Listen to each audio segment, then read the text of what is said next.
So watch the final watches instead for 2011, what can also be known as the year of the solid, start to finish, turd parade of shit piles from the back asshole door factory of the Hollywood crank-em-out machine into local theaters. This has been the worst year for movies that I can remember. So here are the 4 worst movies as enumerated by some of our closest friends of the year 2011.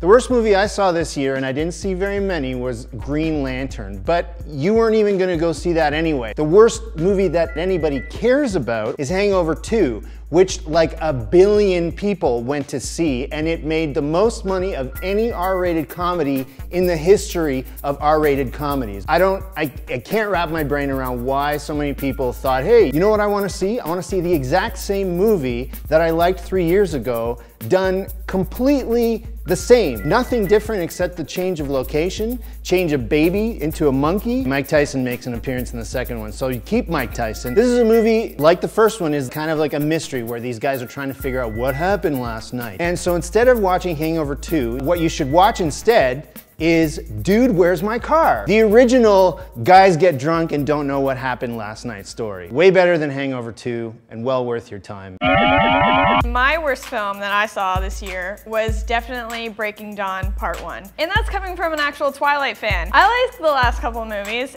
but this one was just really awkward and really bad. Like the dialogue was just horrible. So instead, you should see Interview with a Vampire by one of my favorite authors, Anne Rice, and it has a bunch of hot dudes in it, like Brad Pitt, Tom Cruise before he goes crazy, Christian Slater, and also They Don't Sparkle. So watch that instead. 2011 was disappointingly rich in really bad movies like eye gougers like Sucker Punch and Transformers, but I'm not gonna go for one of them. I'm going for Pirates of the Caribbean 4. Not the worst movie I saw this year, but Jesus, it pissed me off. Now, I'm obviously the biggest Pirates of the Caribbean fan in the world. I didn't need there to be a Pirates 4, but really the problem for me is that this movie is an object lesson in how not to direct a film. Rob Marshall needs to get his DGA card burned. He doesn't know what he's doing. He's a fucking choreographer who thinks he's a filmmaker, and as a choreographer, he can't even make this film in a way where there is a rhythm and a beat and a sense of fun. It is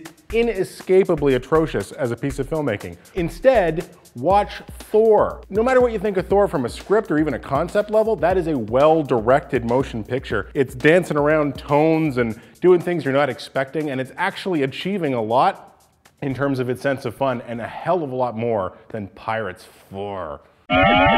So now picture yourself in real life, IRL, sitting at a cafe table, drinking coffee, not in a bad mood, not in a good mood, and up rides into your peripheral vision a Vespa, being piloted by Tom Hanks, and laughing Julia Roberts on the back. If you don't immediately sense just visceral disgust and immediately honk hot barf all over your latte in front of you at the like pre-programmed, essentially Fugazi fake cheese everyman image of these two of the richest people on earth, the most privileged, rewarded for their craft, live in an actual house made out of diamonds that was created in a shitty office somewhere to appeal to us normal people, with these normal people playing normal people in a normal person movie called Larry Crown, which is one of the worst movies of the year. If that doesn't make you want to puke, I don't know what's wrong with you. Don't watch it. It was awful. So what should you watch instead? Watch Win-Win, because it actually has a real person in it. Go figure. They found a real person that wasn't somebody that was in $3.9 billion worth of box office movies beforehand, playing a down on his luck Navy vet who gets to plucky up his courage and drives a Vespa up the butthole of Julia Roberts, and then she drinks, whatever. Hey, everybody, make better movies. I know you're scared that you're all gonna lose your jobs because there's not enough money to go around, but you can do better. And Happy New Year from the Substream.